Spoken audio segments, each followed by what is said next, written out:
Breaking news ఉగ్రదాడులకు కుట్ర పన్నారన్న కేసులో విజయనగరంకు చెందిన సిరాజ్, తెలంగాణకు చెందిన సమీర్ను 5 రోజుల పాటు కస్టడీ కోరారు పోలీసులు. ఇవాళ స్థానిక కోర్టు అనుమతి ఇచ్చే అవకాశాలున్నాయి. దీంతో విజయనగరం జిల్లా పోలీసులు ఎన్ఐఏతో కలిసి నిందితులను ప్రశ్నించే అవకాశాలున్నాయి.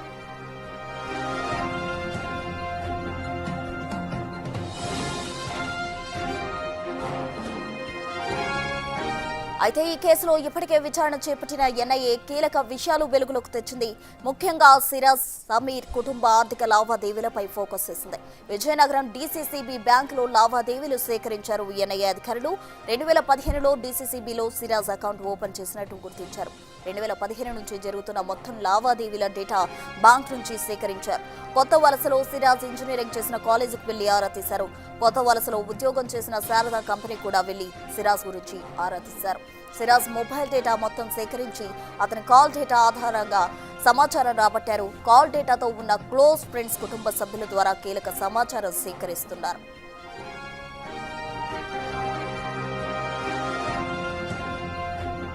సిరాజ్ తండ్రి అజీజ్ రెహమాన్ పై కూడా ఎన్ఐఏ ఫోకస్ చేసింది. రెహమాన్ 2 సార్లు బ్యాంక్ లాకర్ తెరవడానికి గల కారణాలపై ఆరా తీసింది ఎన్ఐఏ. రెహమాన్ పలుమార్లు బ్యాంకు వెళ్లడంతో మఫ్టీలో ఓ అధికారిని కూడా బ్యాంక్ వద్ద ఉంచింది ఎన్ఐఏ.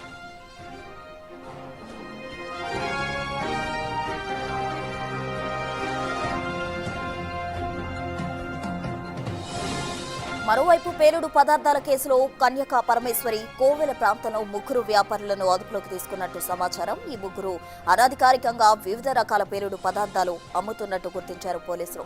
వీరి వద్ద సిరాజ్ కొన్ని పేలుడు పదార్థాలు కొన్నట్టు అనుమానిస్తున్నారు. క్వారీ బ్లాస్ట్లకు సంబంధించి వీరు అనధికారికంగా పేలుడు పదార్థాలు విక్రయిస్తున్నట్టు గుర్తించారు. ఈ విషయాన్ని మొదటగా బిగ్ టీవీ ధృవీకరించింది. విజయనగరం మార్కెట్ ప్రాంతంలో కొందరు వ్యాపారస్తులు అనధికారికంగా పేలుడు పదార్థాలు అమ్ముతున్నట్టు బిగ్ టీవీ ముందే చెప్పింది.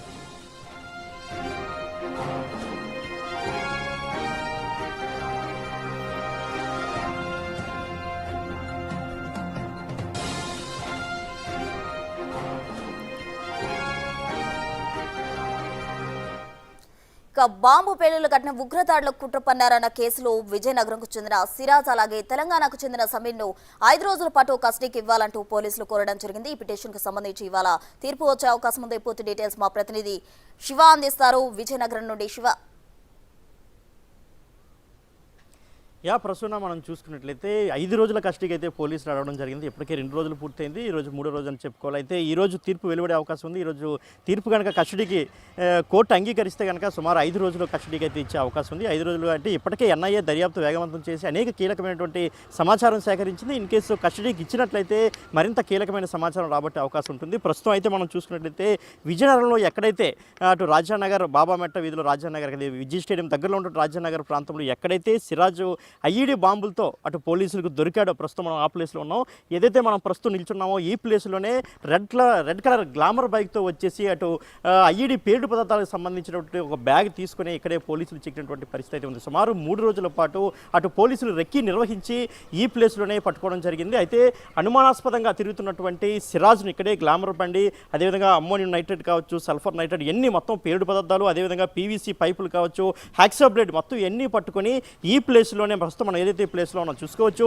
మొత్తం ఇదంతా కూడా నిర్మానుష్యంగా ఉన్నటువంటి ప్రాంతంగా చెప్పుకోవచ్చు. విజయనగరంలోనే బాబామెట్ట ఏరియాలో మొత్తం మనం చూసుకోవచ్చు. చుట్టూ కొండలు, ఒక నిర్మానుష్యమైన ప్రాంతం. ఈ ప్రాంతంలో అయితే ఎక్కడా కూడా ఎలాంటి డౌటు రాదనేటువంటి ఒక ఉద్దేశంతో మొత్తం చూసుకోవచ్చు. ఈ పక్కనే విజయ్ స్టేడియం కూడా ఉంటుంది. ఇంతా కూడా రాజానగర్ ఏరియా, బాబామెట్ట మొత్తం మనం చూసుకోవచ్చు. మొత్తం అంతగా నిర్మానుష్య ప్రాంతం. ఇటు ఇల్లు కూడా చూసుకోవచ్చు. ఇళ్లలో కూడా ప్రజలందరూ కూడా బయటికి వచ్చే పరిస్థితి అయితే ఉండదన్నమాట. అందరూ ఇళ్లలోనే ఉంటారు. చాలా నిర్మానుష్యంగా ఉంటే ప్రశాంతమైన ప్రదేశం కాబట్టి ఇక్కడ ఎవరికి కూడా డౌట్ రాదనే ఉద్దేశంతో సిరాజ్ ఇక్కడే బాంబులు తయారు చేయాలి. ఎందుకంటే సిరాజ్ ఇప్పటికే ఏరియాలో ఒక రూమ్ అద్దెకి తీసుకుని అక్కడే పేలుడు పదార్థాలు ఉంచినటువంటి పరిస్థితి. అప్పటికే ఆన్లైన్లో ఇంటికి ఏదైతే ఆర్డర్ పెట్టుకున్నాడో అవన్నీ కూడా సామాన్లన్నీ తీసుకొచ్చి ఇక్కడే ఈ దగ్గరలోనే ఎవరు ఉండరు కాబట్టి ఎవరికి డౌట్ రాదనే ఒక ఉద్దేశంతో మొత్తం ఈ ప్లేస్ అంతా మనం చూస్తున్నాం. ఖాళీగా ఉన్నటువంటి పరిస్థితి. ఎక్కడా కూడా ఎవరు కూడా పెద్దగా జనసంచారం కూడా లేని పరిస్థితి. ముఖ్యంగా సాయంత్రం వేళల్లో అయితే అసలు కనీసం ఒక మనిషి కూడా ఇటుపక్క పెద్దగా రాని పరిస్థితి అయితే ఉంది. సో అందువల్ల ఇలాంటి ప్లేస్ని అయితే సిరాజ్ ఎంచుకున్నట్టు మనకు తెలుస్తూ ఉంది.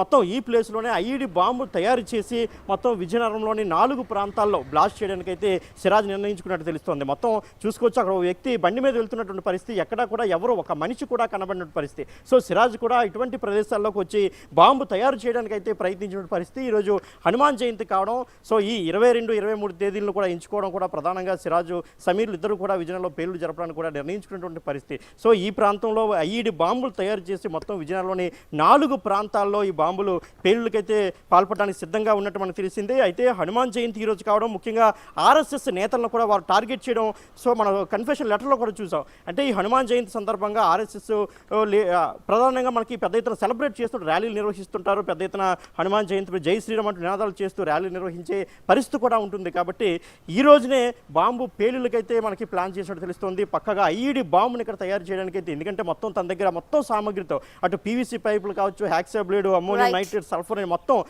మొత్తం సామగ్రితో ఒక బ్యాగ్తో ఇక్కడ చేరుకున్నాడు. ఈ చేరుకున్న సమయంలో పోలీసులు అయితే ఆయన్ని పక్కా సమయం, ఎందుకంటే అప్పటికే 3 రోజుల నుంచి కూడా రెక్కి నిర్వహించి ఆ రోజు అనుమానాస్పదంగా తిరుగుతున్నాడు ఈ వ్యక్తి అని చెప్పేసి పక్కా సమాచారంతో పోలీసులు పట్టుకోవడం తెలిసింది. పట్టుకున్న తర్వాత స్టేషన్ తరలించి కన్ఫెషన్ లెటర్ మొత్తం అన్ని డీటెయిల్స్ కూడా తీసుకున్నారు. తను ఏం చేయబోతున్నాడు, ఎక్కడెక్కడ బాంబు పేలు నిర్వహించబోతున్నాడో తెలుసుకున్న పరిస్థితి ఉంది. అక్కడి నుంచి విశాఖ సెంట్రల్ జైలుకు కూడా 14 రోజుల రిమాండ్ అయితే కోర్టు విధించింది. ప్రస్తుతం ఆ కస్టడీకి సంబంధించి కూడా పిటిషన్ ఇంకా వాదోపాదనలు జరుగుతున్నాయి. తీర్పు కూడా ఇంకా రావాల్సినటువంటి అవసరం అయితే ఉంది ప్రస్తుతం.